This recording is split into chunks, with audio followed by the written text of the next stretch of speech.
The United States has officially used the GBU-57 Massive Ordnance Penetrator, or MOP, in combat, and they used 14 of them. On Saturday, President Trump announced via a Truth Social post that the U.S. had attacked 3 nuclear sites in Iran. The operation, dubbed Midnight Hammer, targeted Natanz, Fordow, and Esfahan. The sites had been targeted by Israel, but they lacked the ordnance necessary to inflict serious damage, especially at Fordow, which is estimated to be 90 meters underground and where a bulk of the uranium enrichment is thought to occur. Officials report that the U.S. used 125 aircraft, including aerial refuelers, 4th and 5th gen fighters, and of course the 7 B-2s.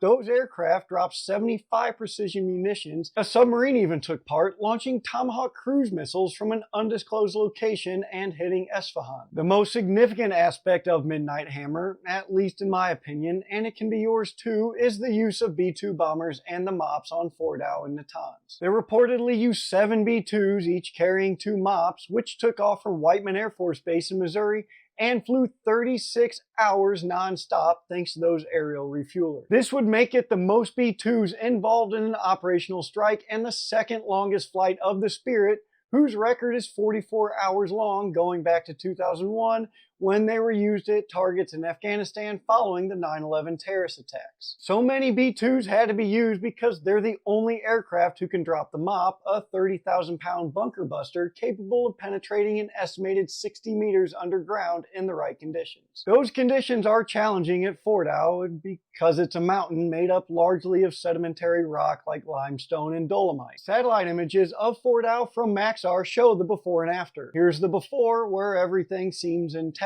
and the after, where everything seems intact, but you can notice some ash and other things next to some holes. Here's the before close-up showing no holes, and the after that shows where we can assume the MOPs penetrated. The IAEA chief, Rafael Grossi, said he estimates that Fordow has suffered significant damage, but Iran is only saying the entrances to the complex have been damaged.